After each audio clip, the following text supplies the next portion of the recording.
Welcome, everyone. Delighted to have you here today. Nice sunny day. Spring is here, and I hope all of you were here early enough to hear the CWU Jazz Quartet. Give a great round of applause. Aaron's going to introduce the players a little bit later, so I think we'll go right into now to the invocation, and we have Adrienne.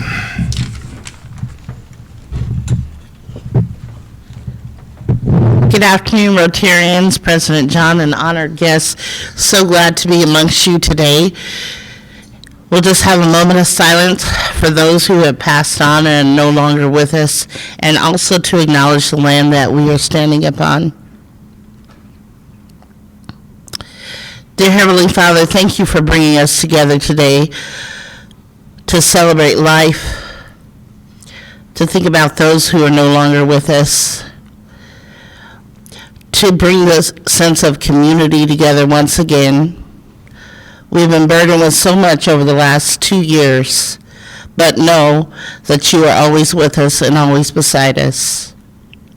We ask that you bless this meeting, and as we walk out the doors, bless our lives, stand beside us, guide us, provide wisdom to be able to support others, guide our path as we do outreach in our community and in our nation.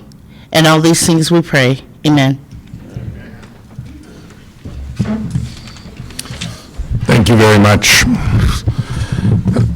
We have quite a few guests today, a lot from Central Washington University, and we're delighted to have either past faculty, administration, graduates, all those esteemed people who step up the food chain from those UW and Cougar graduates, and then those of us from the Midwest.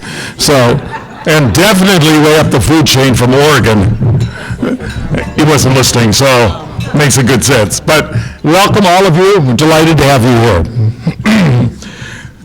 We're fortunate, we have a blue badge to present, but before I do that, I just want to remind all of you that purchased a lobster or steak dinner for tonight. You should have gotten an email from the office that told you the time to make sure that you're not all there at the same time. You pick up at Waterfire, and it's just to be respectful of the time, because they're kind of preparing up for the number of people that are signed up for that time. So just watch that. You want to check your emails and make sure that that is, you do have the right time to show up at Waterfire. So appreciate all of your support of that. It's kind of a fun thing, and hopefully we'll get on to other activities as well. Maybe do this again another year. So, but it won't be my responsibility then. So now we're delighted to have a blue badge presented to none other than the famous, and I think he's here because I saw him, Drew Harris. There he is. I saw him come in.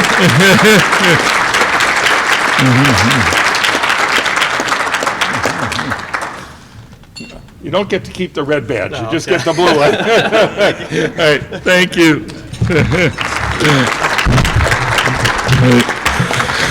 And now that Drew is officially part of us, we're now going to have a new member introduced, and that will be Eric Silvers, and I believe he's introducing Anthony Peterson, who I think is here. So, very good. It's all yours, Eric.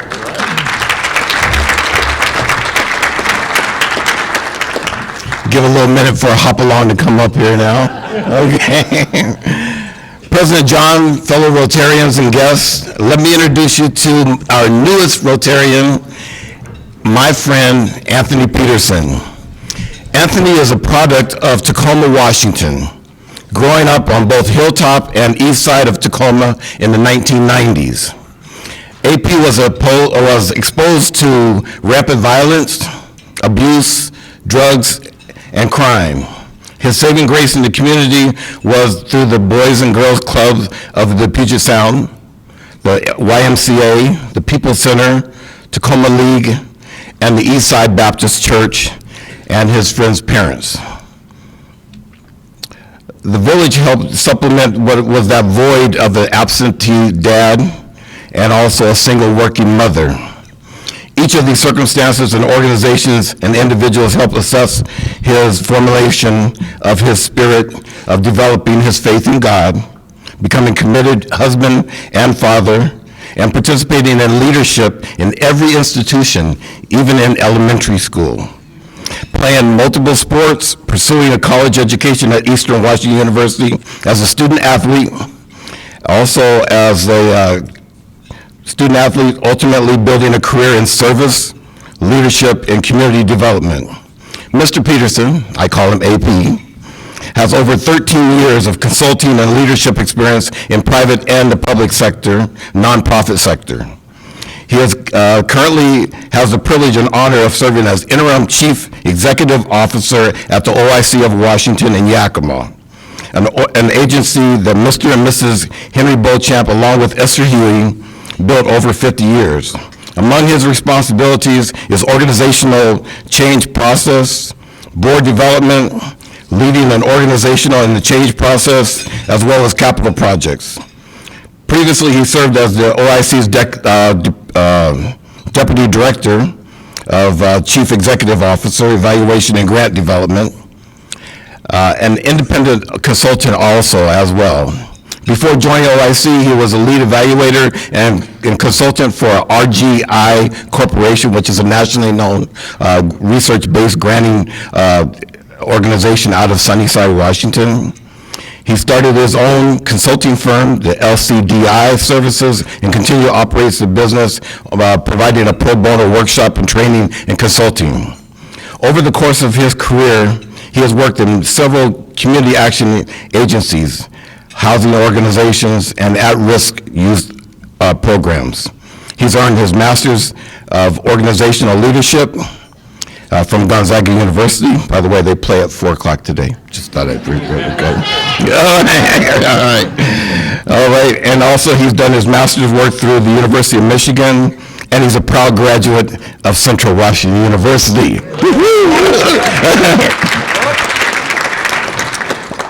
He's a board member of the College Success Foundation and also EPIC, as well as the Yakima Schools Foundation. He is a proud member of the mighty Omega Psi Phi Fraternity Organization, Incorporated, okay, and also through the Eastern Washington University. But most importantly, he's married to a strong and loving Latino wife, and he's also blessed to be a girl dad. He has an 8-year-old and a 6-year-old that I've met, and they are wonderful. He loves football, working with youth, powerlifting, and cheering on his daughters. Rotarians and guests, our newest Rotarian, and he's going to be great, AP.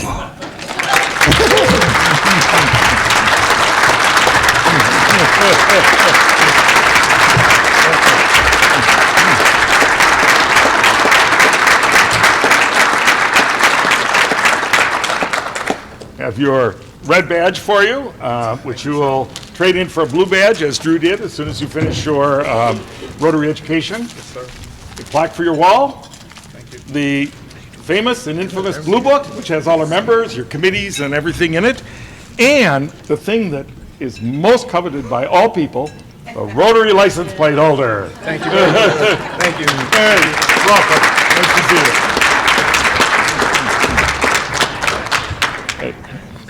you. And now, there will be no excuse whatsoever for not to participate in Sergeant-at-Arms, because our Sergeant-at-Arms is Yakima County Sheriff Bob Udell. And who wants to have him angry at you?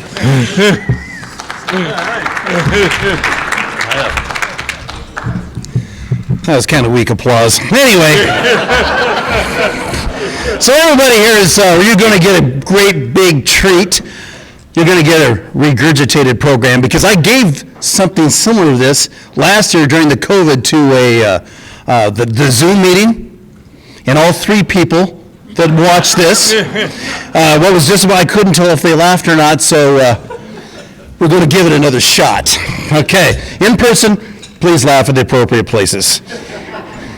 Let's see if this is on. So we're going to talk about basketball, right? Gonzaga's playing tonight, so here we go. Is it on? Yes. How about this one? It's on the side. Is this one? How about that one? Are we supposed to laugh now? Perfect. Yeah, perfect time. It's on. It's on. Yeah, just. I'm hitting all the buttons. I can do it. Okay. Carolyn will do it. All right, Carolyn will do it. From here. Maybe. Maybe it's out of, Okay. All right, here we go. Did you do that? All right, okay. All right, so here we go. Where does March Madness mean? What does it mean? Okay, Carolyn, next one. The annual NCAA Division I basketball tournament, the month in which your spouse is determined you will start working in the yard. Mad cow disease hits its peak in March, little known fact.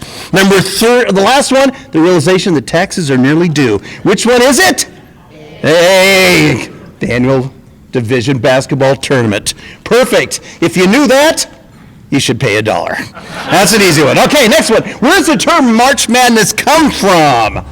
Here we go. From the fanaticism of basketball fans around the world. Next one. The feelings generated by UCLA's win record in the tournament. A 1939 essay about the Illinois high school basketball and the desperation of WSU fans to get their team into the tourney. Okay, where does that come from? Who's got an answer? It is C. 1939, and that's where it all came from. Now, a little bonus question. This is for all the money. Who knows how many wins UCLA has in the tournament? Overall, since it started, 11. 11 wins. Only 15 teams have won more than once. That's $1 if you didn't know that.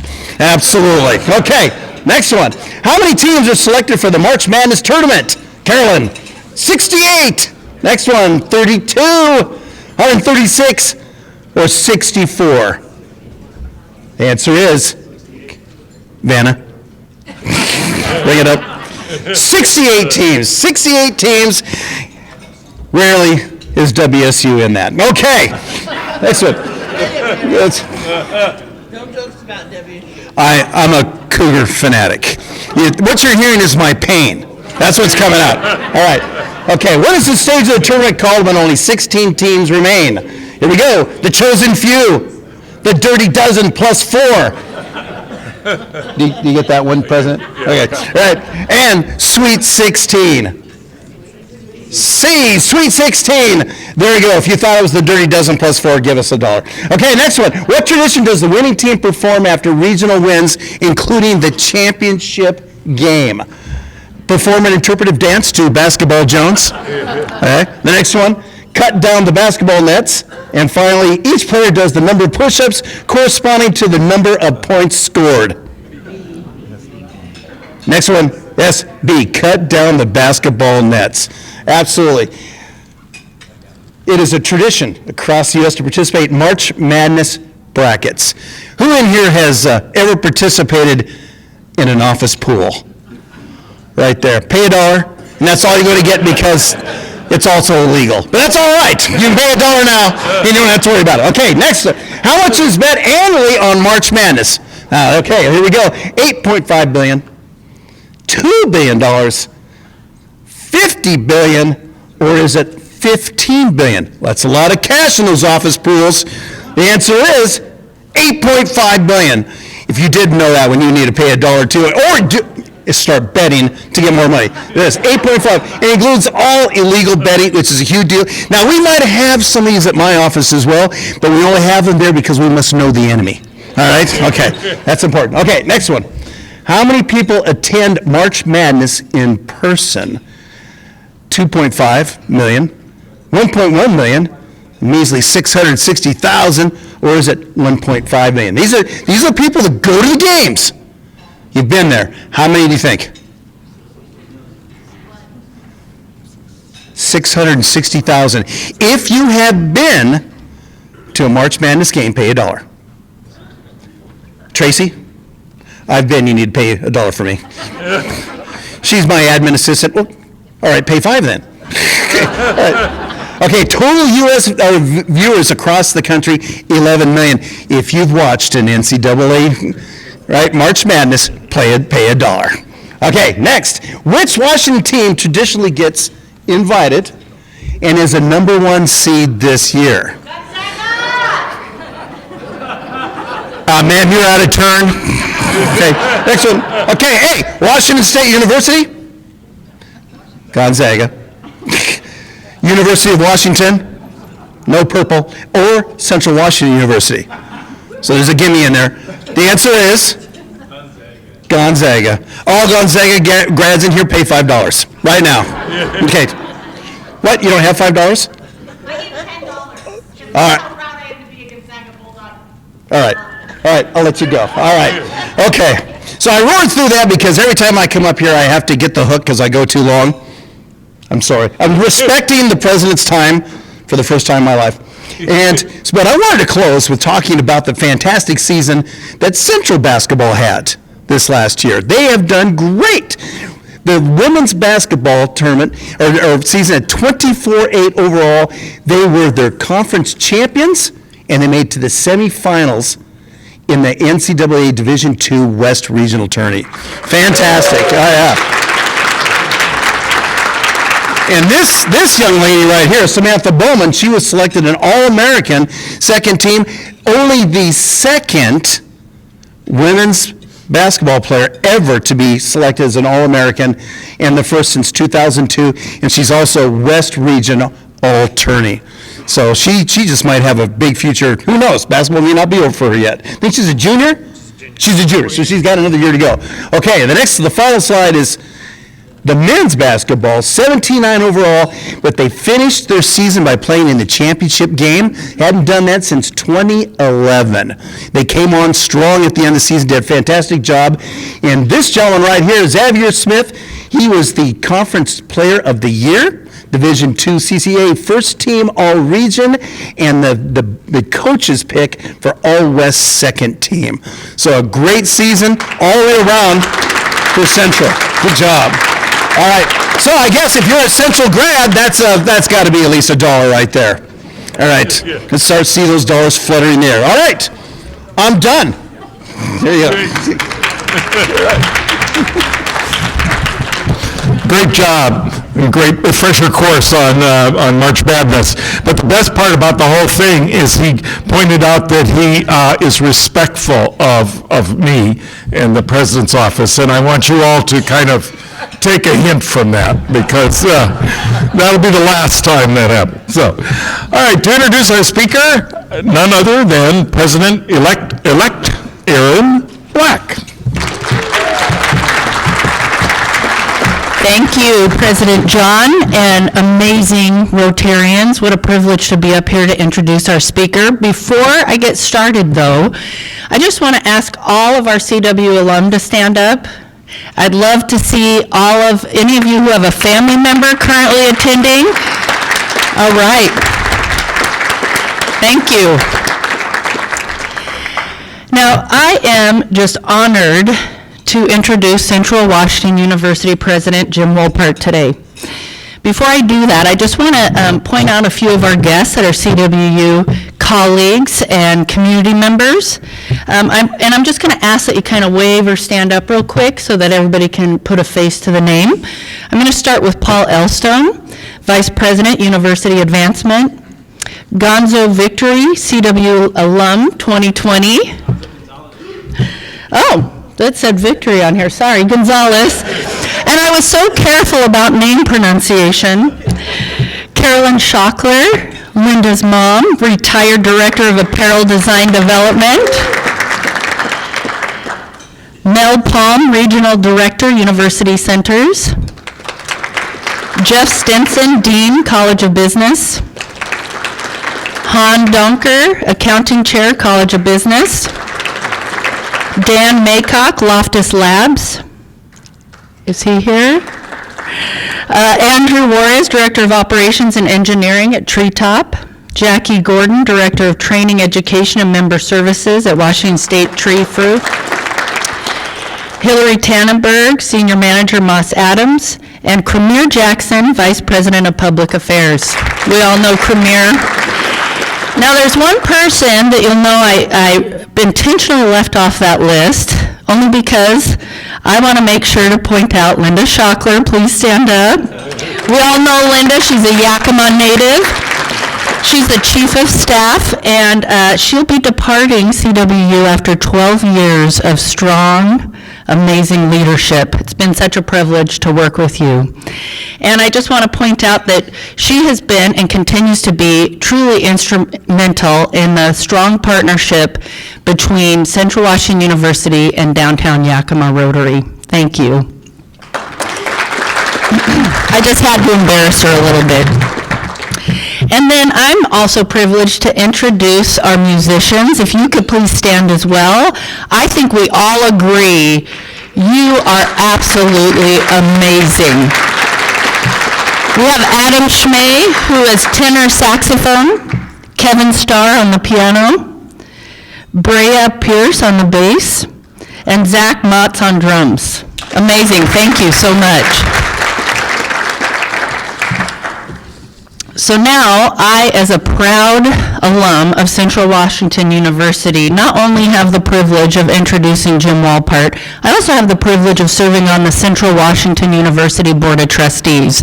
And I can tell you what a great team that we have in Central Washington, and what a great addition and leadership that Jim brings to his role as the 15th Central Washington University President.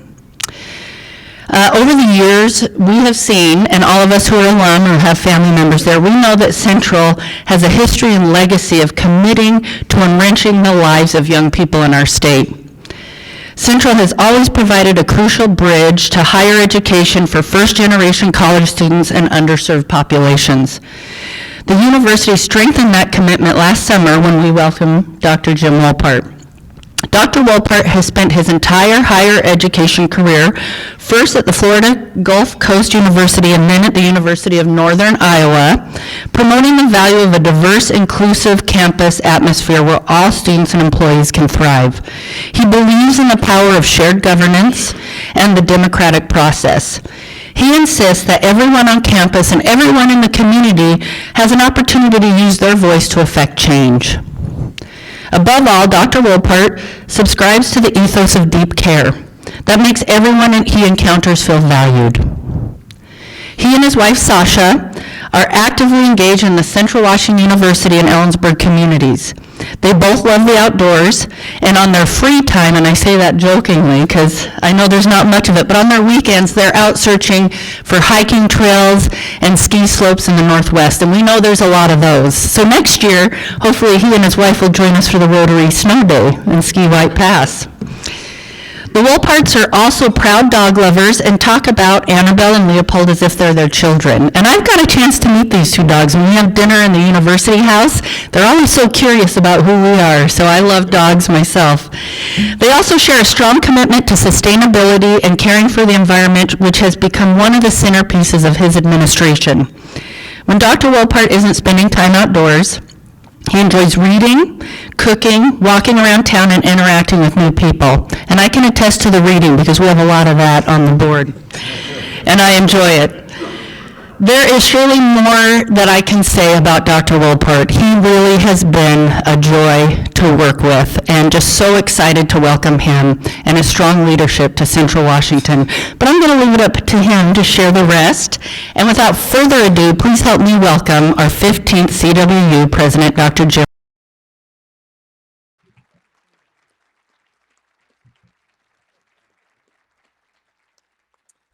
Good afternoon. It is such a pleasure and an honor to be here with you today in front of an organization that understands that service is the highest form of leadership. Erin, for that very generous introduction. Erin is actually one of Central's most senior trustees, so she has a great deal of knowledge and wisdom that she brings to us. And most of you know that one of your other members, Jeff Charbonneau, who is the principal of Zillah High School, is our newest board member. He could not be with us today.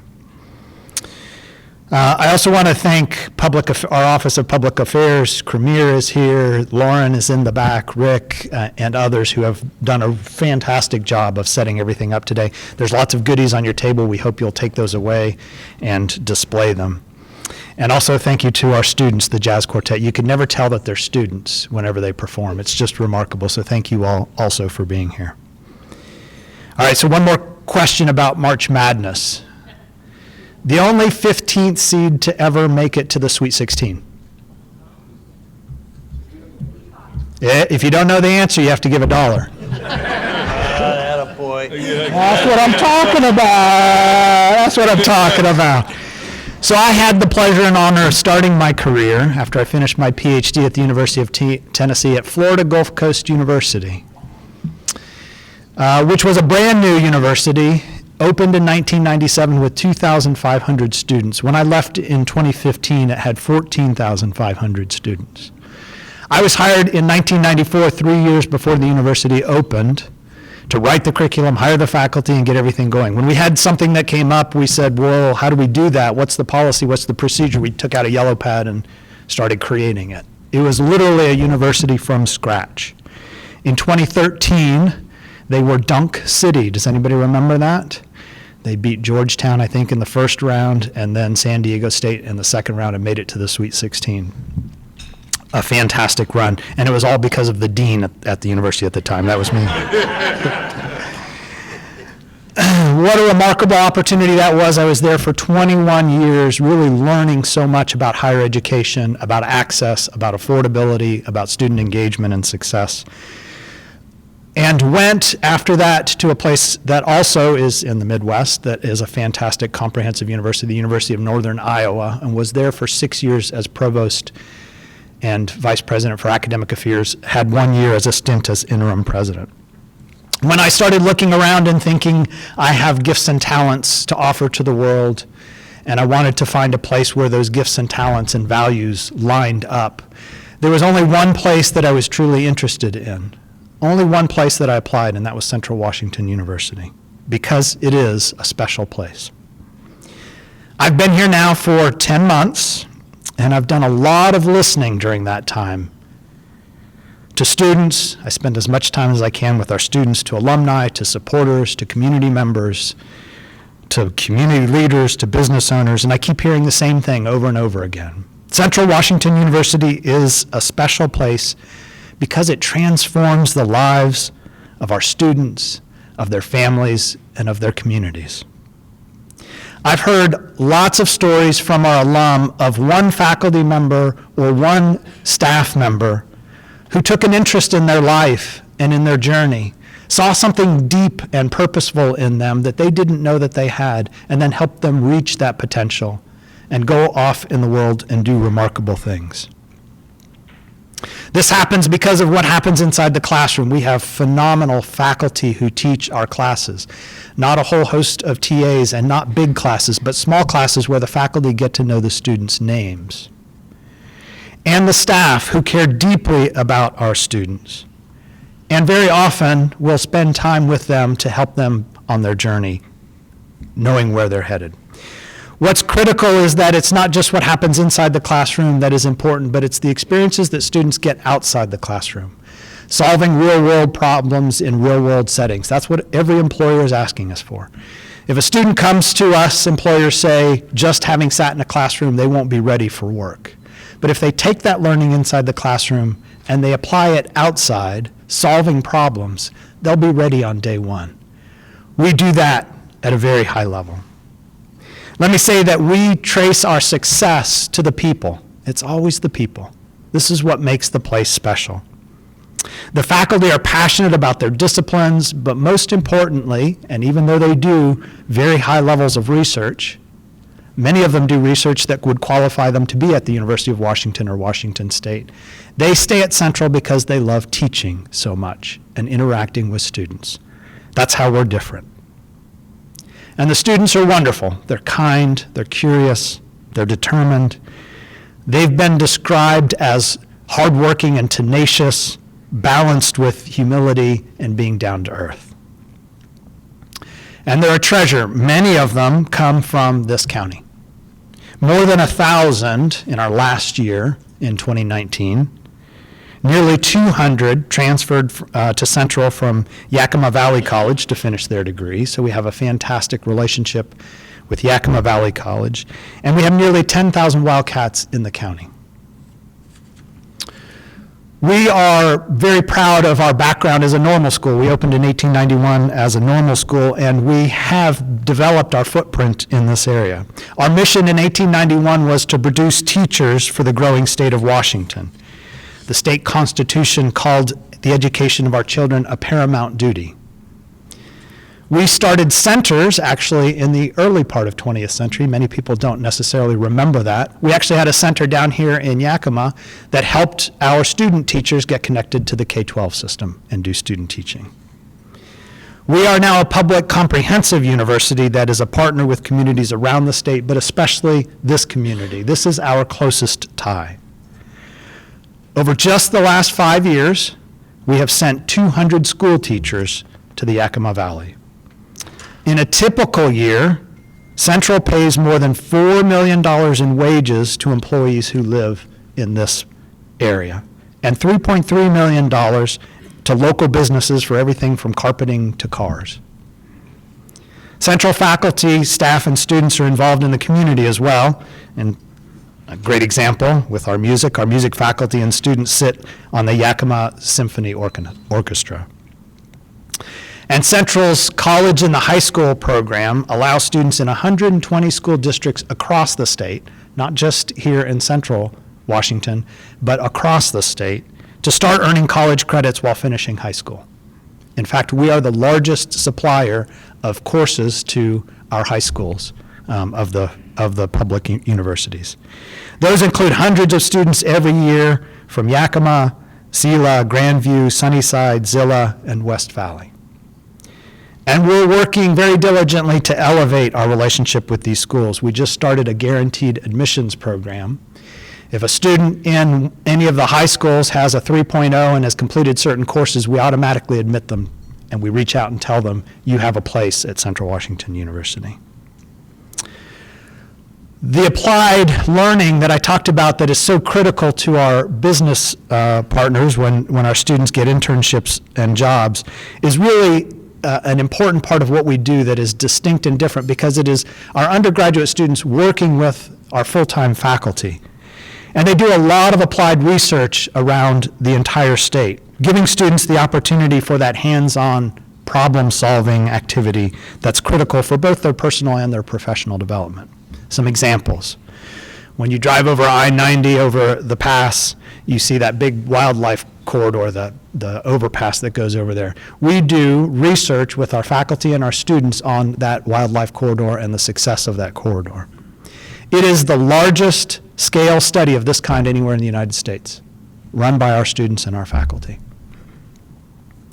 We have faculty and students who partner with Scripps, UC Berkeley, California Institute of Technology to track and even anticipate West Coast earthquakes and tsunamis here at Central.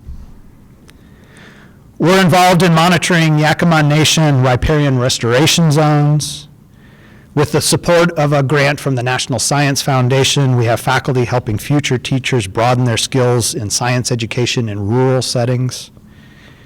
We're working with a tech startup right now. This is a really cool project. We have a group of 4 students who are developing a cross-platform software solution to find charging stations for non-Tesla vehicles. If you have a Tesla, there's lots of charging stations across the United States. If you drive the new Ford Mustang Mach-E, there's not as many charging stations. So we have a group of 4 students working on a project to figure out how to get those cars charged. And we have faculty and students creating comprehensive economic development strategies for regional counties. I'm going to pause for a minute and focus a lot on what's happening in our College of Business, because there's lots of partnerships between our College of Business and what's happening here in the Valley.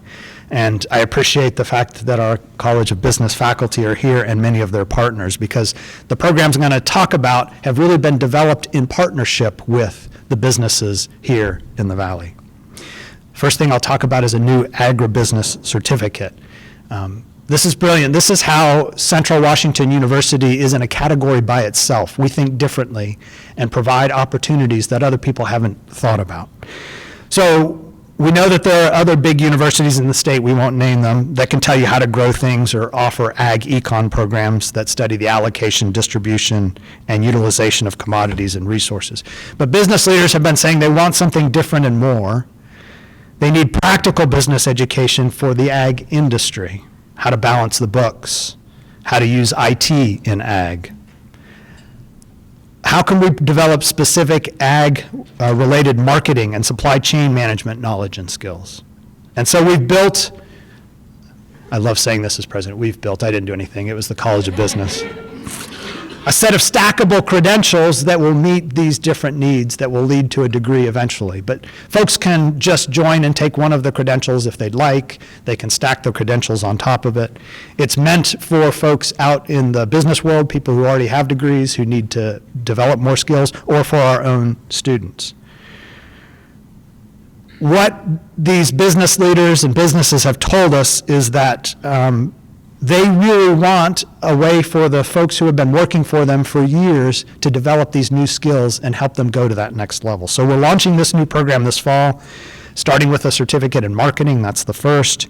We'll add IT next on top of that, and then we'll slowly grow that so it'll be its own full degree option, one certificate at a time. And our accounting program is active here in the Valley. We will start offering with Yakima Valley College this fall on their campus a bachelor's degree in accounting so that folks who are here can get a Central Washington the last 2 years and finish their accounting degree without having to drive up to Ellensburg. We will offer it through a hybrid schedule, which will include a combination of in-person classes. I think they will meet on Wednesday evenings, one night a week, and then the rest of the classes will be online. The program has been created to meet the needs of diverse communities and the needs of employers. One of the things that's really interesting in accounting is that the labor market is so incredibly tight for our accounting majors. They'll do an interview and very often get an offer as they're driving home. That's how tight the market is, and that's how good our accounting program is. Our accounting majors get snatched up. We just have to make sure that we get them all the way to the graduation line, because sometimes they're hired before they have graduated. Those students who have completed their associate's degree at Yakima Valley College will be able to finish an a degree with us in accounting in just 2 years without having to do a lot of driving. So Han Donker is here. Han, if you'd raise your hand, he's the chair of the accounting department. If you want to talk to Han about this program, he's here. In addition to a lot of work with our curriculum and meeting the needs of employers, we've also been working on our campus and renovating and building facilities. If you haven't been there for a while, I would encourage you to get up to our campus. It's one of the most beautiful campuses I've been on. Over the past 10 years, we've invested about $500 million in our academic and our residential facilities, and the results really are breathtaking. Just today, as I left campus, they were taking down the fence and putting down the sod around our new health sciences building, which will have classes starting in the spring quarter on Tuesday. The building is state-of-the-art. We've had a couple of different tours. The equipment that's in this building is just phenomenal. It will house exercise science, clinical physiology, biomechanics, nutrition, paramedicine, and public health programs. This was a $60 million project that we've been working on over the last couple years. And we have just recently broken ground on our health education facilities and Nicholson Pavilion. If you haven't been to Nicholson Pavilion in a while, it's going to be very different when we get done with this renovation. It was originally built in 1959 and will be renovated over the next 2 years with the support of $62 million from the state. It will house our health education programs, but also our Division II athletics and a host of other academic activities. We do things like robotics competitions, pre-COVID, we're going to get back to that. High school basketball tournaments and our graduation ceremonies there. So this is a fantastic facility that will be built out and will be state-of-the-art. We're also in the design phase for a new North Academic Complex. We will tear down 2 old facilities, Language and Literature and Farrell Hall. Did anybody in this room take classes in Language and Literature at Farrell? From what I understand, I've not been in Farrell Hall, but in some of the places, if you drop a pencil, it rolls across the floor. Some of the doors you can't open because the buildings have settled. So we're going to seek construction funding in the next biennium so that we can build the North Academic Complex out. I'd like to highlight, in conclusion here, 3 items that are front and center for us and will be for the next couple of years. One is that we have started to engage in a very collaborative and inclusive process to establish a very forward-looking and bold vision and mission for the university. We've reached out to the university community, the local community, alumni, business owners, and we've asked them, what is it that Central should be looking towards in the next 10, 15, 20 years? What is this future that is so bold that the community needs, that Central Washington needs, that the state needs? After that outreach, the committee that we've assembled has drafted 5 statements. We just did open forums and workshops on those 5 statements, and the committee is now going to take that feedback and draft a new vision statement that will be shared back to the community with the executive leadership team and with the Board of Trustees. Out of that work around a new vision and mission, we will develop a strategic plan, and that really will drive us forward and propel us forward. I have done vision and mission and strategic planning work my entire career. One of the things I've always said to folks is this is not a strategic plan that's going to sit on the shelf that we'll pull down once a year, check some boxes. This really will help us make decisions. Fortunately, most people believe that and they get on board on the front end of it, because if they find out afterwards that we're really serious about using our strategic plan, they won't have had input. But we've had a lot of input into this vision and mission process. Most importantly, in the short term, is to increase our enrollment back to pre-pandemic levels. Actually, in fall 19, we had our largest class, 11,700 students that we've ever had at Central. The pandemic has hurt our enrollment like it has many public comprehensives, and so getting back to that place of high levels of enrollment will be critical. Working with our community college partners to develop more pathways for our transfer students to come in and be successful, but also to recruit our freshman students. We're shifting our admissions practices away from something that is a little bit more transactional to something that is a little bit more relational, which to me makes sense to Central Washington University because we are all about relationships and people. So one of the ways in which many universities recruit students is that they buy names from ACT, SAT, the Education Advisory Board. There's all sorts of places you can buy names of seniors in high schools, and then you bombard them with emails and texts and brochures, and you send stuff to their houses. And that can work, but you're not necessarily building a relationship with the students, their families, and the communities. So we're shifting that and really trying to spend time getting to know the communities, the families, and those individual students, so that when they come to us, they feel like they're already connected and already a Wildcat. That relationship building is backing up into middle schools and will back up into elementary schools. We want to make certain that we are building relationships with those families and communities all along the way so that they feel like they're connected. I'll also say that we know that the pandemic has affected the ability for students to pay for college, and so we're working very hard on many different efforts to improve our financial aid. And then last, we're working on a branding initiative for Central Washington University. We've hired a company, and they've gone out and asked lots of really interesting questions to lots of different groups of folks, and then they've been listening to try and discern what is the heart and soul of Central Washington University. They'll be coming back and sharing that with us very soon, and that'll help us with our brand message. My sense is that having a clearly defined brand that the entire university embraces and understands and knows about, like having a focused vision and mission statement, will build a stronger sense of community for us, which will allow us to be better partners with the communities around us. It'll help us tell our story better so that we don't have to be so humble all the time. We'll have clarity and impact in that storytelling. It'll drive marketing strategies to increase our status across the state and beyond, and will become a focal point for those recruitment efforts. As you can tell from all of these initiatives, we're working very strategically to connect our work, to know who we are, to tell our story with integrity and impact. And as a result, we want to take the university to the next level. We do great things. How can we serve more students? How can we help more students succeed in the journeys that they're on with their lives? Now, I can't say much that has been positive about the pandemic. We've been through some hard times for the last 2 years. We're standing here maskless today. What a great gift that is. Let's remember that gift. Whatever comes next, we will get back to this place of normalcy. What I will say that we learned, and that was beneficial at the university, is that we can pivot on a dime if we need to. We didn't know that. We went from a campus that taught about 10% of our classes online to teaching almost everything online and doing it well. That was something that if you had asked us 2 weeks before the pandemic, could you do this, we would have said, oh my gosh, that would be impossible, but we did it. How will we continue to adapt and change to whatever it is that the needs are that we discern? How will we continue to do that kind of adaptation and change to make certain that we are successful and the communities we work with are successful? We are going to spend time finding ways to recruit more students and help them be successful, but also to provide the financial aid they need to make it through the university all the way out the other end with less debt than they have now. That will be one of my goals, is to drive down student debt.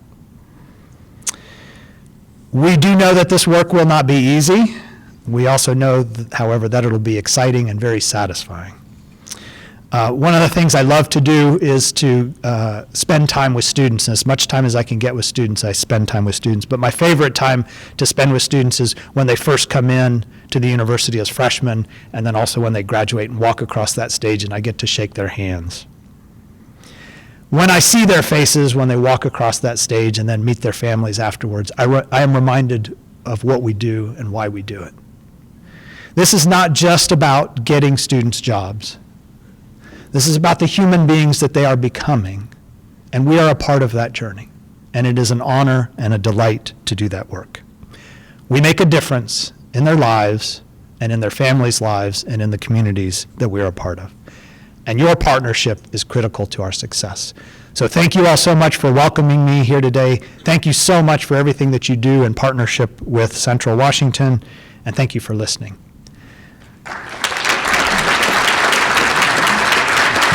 Questions? Absolutely. Dave said I could take whichever questions I wanted to, but I didn't have to answer all of them. Questions? You've done such a great job at CWU nurturing and developing those partnerships with the community colleges. For a student who's actually looking at the 2-year option for junior senior versus the 4-year commitment at the on the outset, what do you put forth as the way you promote it, or sell that difference for the students? And do you see a distinct difference in the success rates of students when they're doing the 2-year versus 4-year? Fantastic question. So let me just say this. When I have the opportunity to interact with student tours that are happening on our campus for prospective students, I always talk to them about the wealth of opportunities we have for higher education in the state. And I tell them that I'm glad they're here to do a tour, but they need to find the right place for them. The right place, the right fit. Every student has a different context. Every student has a different journey. So some students, many students, may be place-bound and really need to stay in the community they are for the first 2 years that they go to that school. It is more affordable, and our community colleges do such an excellent job. The question I have been asking on campus and will keep asking is, how do we develop those pathways so that students are more clearly connected and engaged from high school through a community college all the way to graduating at Central or some other place? It really is a personal question that students need to make, and what we need to make certain that we're doing is partnering with all educational institutions, K-12, community college, and higher education. When I talk about the importance of higher education, I know that all boats will rise if we can all talk about the importance of this journey that our students are on. Our success rate of our transfer students is very high. I think about 87% of our students who come to us as transfer students stay with us and graduate. That's really high. That's much higher than freshmen. You would expect that because they've already gotten an associate's degree, so it's very high. Yes? 2 questions. First one is, will the new ag program that you guys have actually make it to the high schools at In terms of the courses that are, for instance, our Running Start or college and the high school students take, so most of those classes that our students take when they're in the high schools are really fulfilling general education, not the major, and this is really about the major. So these are upper level courses you take when you're a junior or senior. Does that answer your question? So the answer is kind of no, because they have the opportunity to broaden their knowledge in general education before they focus specifically on the agriculture. Second question is, as far as sports go, how much energy is focused on the Yakima Valley because we are so close as far as recruitment and things like that? I don't know the answer to that question. That's such a good question. I'll have to ask our AD that question. I know that we have great partnerships and relationships, and several of our athletes are from this area, so I do know that, but I don't know how much we focus on that. Most of our students that we recruit on our athletics teams are from the state of Washington. That young lady's from Zilla. That's right. That's right. Samantha. Yeah, Samantha Bowman is from Zilla. Anthony. Are you planning to build upon your graduate course offerings? Like, are there PhDs coming in the near future? I don't know about a PhD. PhDs require an enormous investment. One of the programs I would like to bring back is an EDD, a doctorate in education. We should own that in the state of Washington. We are in the center part of the state. We should be training superintendents, principals. So I do expect and hope that we are able to add an EDD at some point. In terms of graduate programs as a whole, we need to think about the vision that we would have for our graduate programs and the relationship that those graduate programs would have with a predominantly undergraduate institution. There is such an important role for graduate programs at a public comprehensive university. We need to figure out what that is. We need to figure out how to invest in that and meet the needs of especially employers.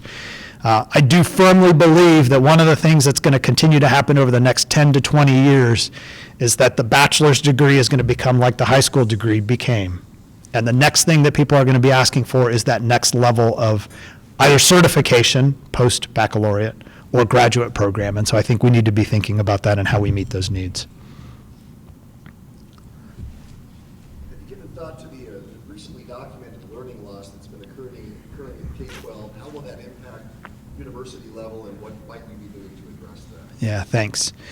You know, one of the things I have been talking a lot about is the way in which we should pay less attention to what some individuals talk about as student deficits or the skills and abilities students don't have, and talk about institutional readiness. How are we ready for those students? And so, yes, we actually have, before the legislature, if the governor signs it, some funding that we will use for mentoring programs, onboarding programs, and transition programs for our students coming out of the high schools into Central. We also have been talking with our faculty in our curriculum in our first year about how we can make certain that those students get the scaffolding they need to be successful. We can't lower our expectations and lower our rigor. What we can do is provide the scaffolding to help them climb to the places we need them to go.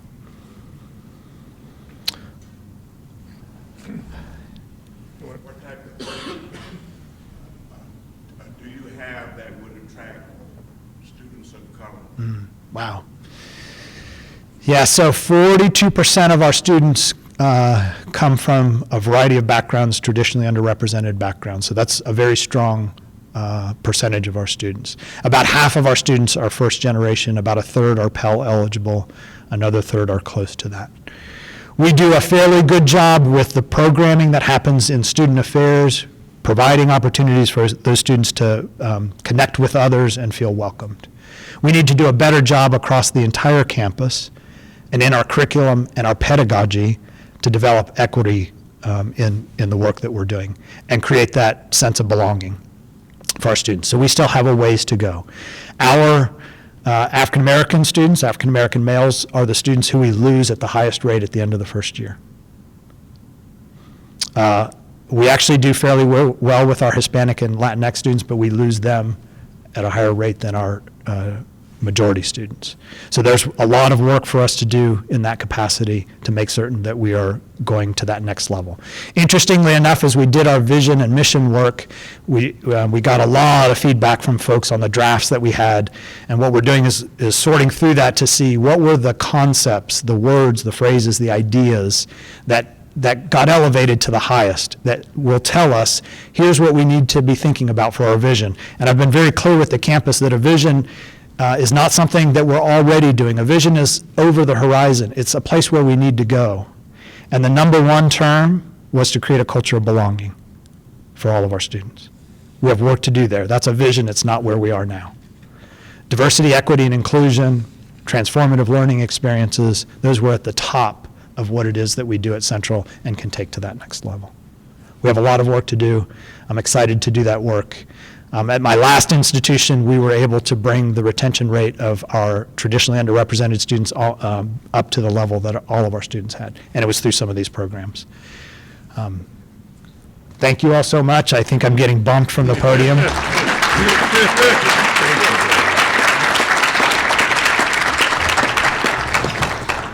Thank you very much. And in your name, we'll be giving a book to the one of the community centers. And this one's particularly appropriate because it talks about a young boy learning about his world around him and having his eyes open to the world. And I think that's one of the things that the university does, obviously, in all the things you talked about. So thank you very much. Next week, our program is John Devaney, who is going to talk about the H-2A program, which we all hear and know a lot about, and some of you are intimately involved with in one way or another, followed by Ilona Cohn-Kennedy on the Holocaust remembrance, and then mountaineering in Washington State following that. We have three committee meetings after this meeting. The first is with Environment, which is Bob Udell. You're up here, you're going to be meeting somewhere down here. Right over there. Right over there, okay. All right. Fellowship and Fireside, Scholarship Dinners with Dana, and she's over here, and you'll certainly be able to find her. She's at that side of the room. And finally, Vocational Scholarships with David McKinney, who let's see, where's David? Don't see him. He's not here. So I don't know where that meeting, if that's meeting. I think you're meeting with Carolyn. So that being said, thank you all. Thank you guests for coming. Appreciate it very much. Appreciate all that Central has done for Rotary. And thank everyone who's been involved in the meeting. And with that, onward and upward, we adjourned.